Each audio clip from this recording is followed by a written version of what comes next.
Hello and welcome back to the channel. I'm Tim. Daisy's in the other room. She's getting some upgrades. I've been doing some work on her and getting her ready for the road tomorrow. And we are hauling paws. Today we're talking about kind of tips, tricks, and upgrades to the Honda EU2000i generator. It's a great generator, super quiet. It's really fuel efficient, but the biggest downside to this generator is the small fuel tank. It runs for a long time with a relatively light load, but if I'm running my electric heater and the electric blanket to stay warm at night, and like outside right now I think it's 7 degrees here, but sometimes I will run the electric blanket to keep me warm, and I'll run the power cord around and plug Daisy in to keep her warm so she'll start in the morning. That's a 7.3. Anybody that's ever owned a 7.3 knows that below 40 degrees, they're angry engines trying to start. So at 10 below zero, I'm plugging her in and plugging it into this. The problem is this won't run all night with that running and the electric blanket to keep me warm.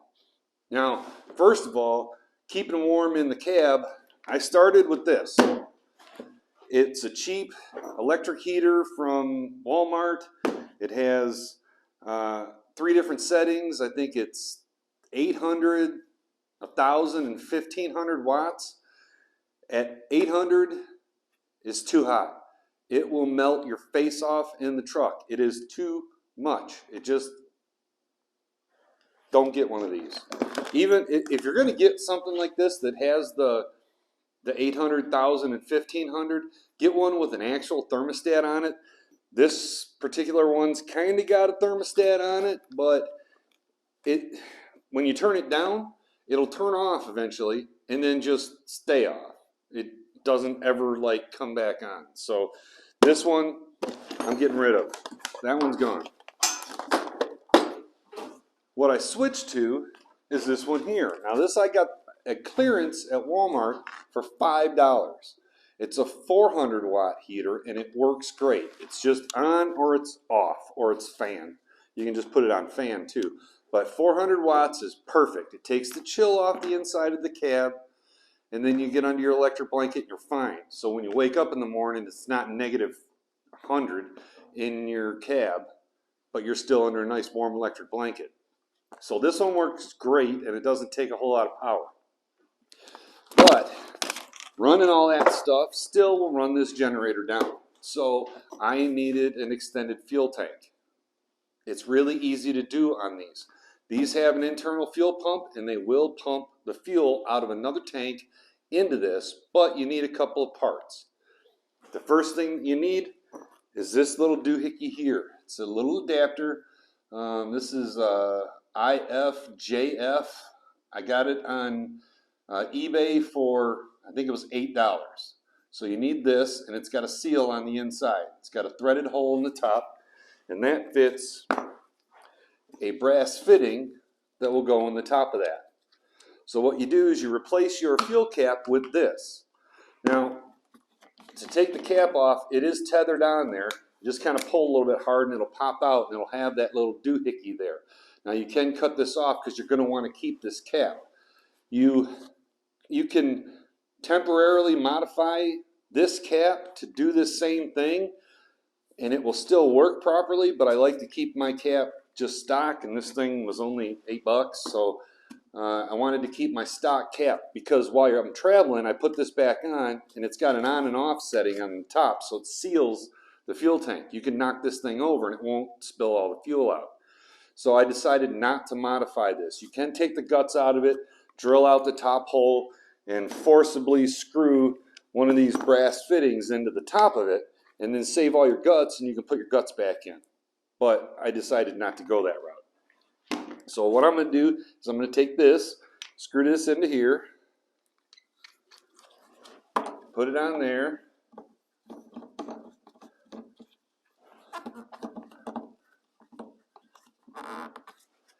and then it's good to go. All you need now is a tank. So what I got is one of these race tanks. Just a standard race tank that you can buy, I don't know, just about anywhere, but I've got tons of these things laying around. So I grabbed one of my race tanks. I took the lid that comes with it, and I just drilled out that red plug. This is just a plug so you can screw in a filler nozzle into the end of this thing. But I just drilled a hole out to fit a fuel line. So what you do is you get yourself some fuel line, you drill a hole the right size, and you feed it through that hole. So it fits nice and tight. Then you take your tank, figure out how far down it's going to have to go to touch the bottom, because you want it to be down in there really good.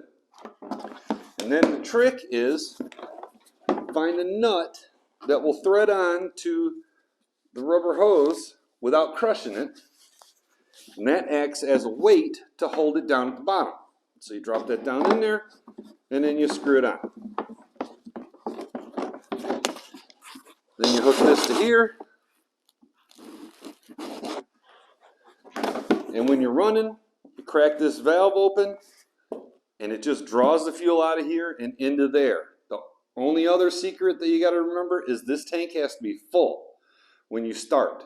It will always stay full, and then you can drain this down. I can run for several nights, many nights, on a 5-gallon jug like this, and that's all it has to be. This doesn't have to be higher than the generator. It actually can be a little bit lower. It can't draw super hard. That fuel pump that's in there isn't that strong, but this right here, it'll draw from there and fill that tank with no problem. For the cap and the little fitting, you just put a little bit of thread tape on there, screw her in, take yourself a wrench, and snug her in. And that's all you need. So that'll be slick. So the second tip I've got is using this as a battery charger. If you want to recharge the battery for your camper, or you want to recharge the battery for your truck, you can use this to do that. It's got a built-in 12-volt, 8-amp charger right there. But the cord is funky. You can go to a camper place and you can buy that cord. The last one I looked at was $29.99. So I decided to kind of experiment and see what I could come up with. And this is what I came up with, and it's going to work great. I have a cheap cord that I had that had like, I don't know, 4 plugs on the end of this thing. It's just a regular lamp cord. And I'm going to plug this into the generator. But, of course, the generator has one prong going this way and the other prong going this way. So you can't just plug any plug into that. So what I did was I took this, I don't know if it'll focus there, but I took this plug and I heated this prong up with the little butane torch, grabbed it with pliers and twisted it so it was 90 degrees opposite. So 90 degrees opposite, take it, stick it right in there, and it works. Now you strip the ends back, fire it up, use your voltmeter, figure out which one's positive and negative. It doesn't say on there which one's positive and which one's negative. So I've got it marked positive and negative.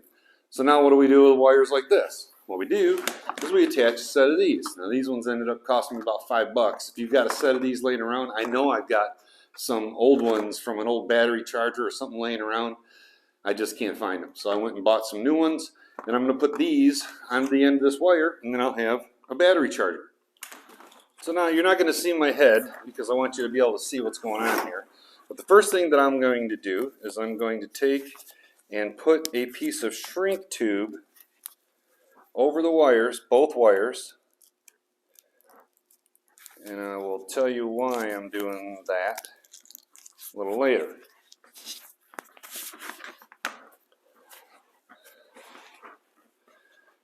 Alright, so now that I have the shrink tubes put on, and I just slide it up there enough to get it out of the way, because I'm going to end up soldering this stuff together. I'm going to work, since I've got the positive one marked, I'm going to work on the negative one first, and I want to solder it to one of these clips. So,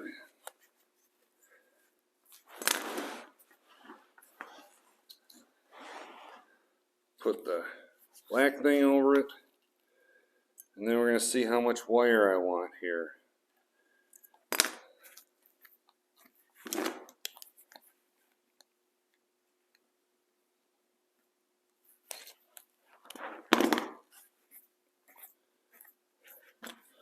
So on the clip,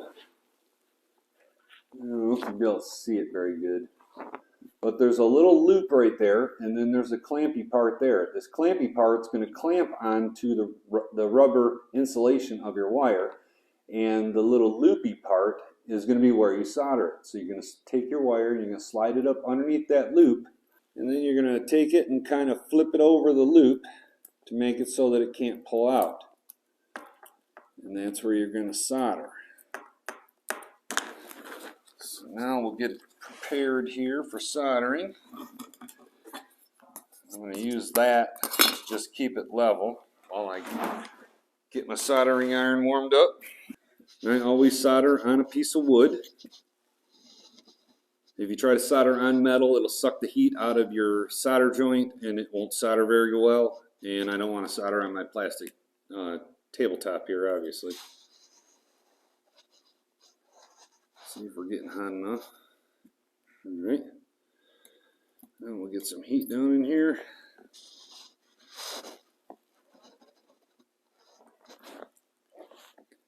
And then do your best soldering job.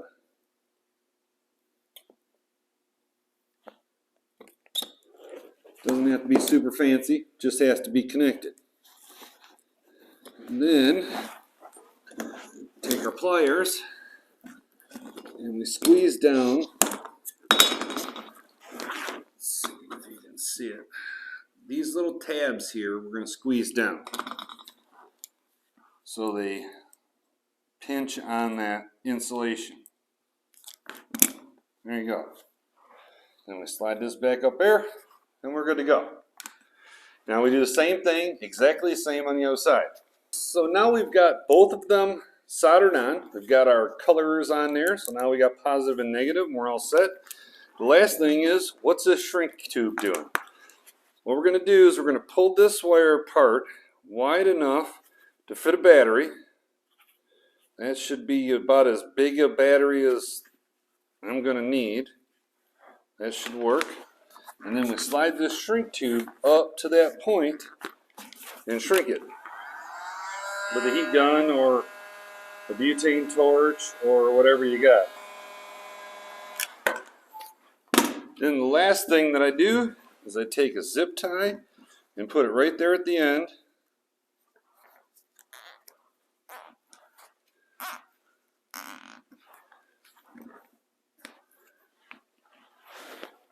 Nice and tight. Cut the tag end off. And that keeps the wire from separating anymore. And now the charging cord is complete. Now some people carry a battery charger with them and they can plug it into their generator and charge their battery. But this has got a battery charger built into it and it's 8 amps. So it'll charge a battery sufficiently and quick enough. It's not going to do any boosting or anything like that, but for just a basic battery charge, or if you're trying to charge your deep cycle for your camper battery, then this will work great. And this takes up a whole lot less space than a battery charger. You just roll it up, throw it in the top of your toolbox, and away you go. So there's your Honda EU2000 generator tips. Now this cord can be modified to fit a Generac and a couple other ones. They just have angled, their plug is angled this way, and you just have to heat up one, turn it a little bit, heat up the other, turn it the other way, and then you're fine. The only other thing that you might have to do is if you've got one of these plugs that one of them is wider than the other, you just take your little grinder and grind off the wide spot and make sure that they're both the same size. Then they plug in just fine and dandy.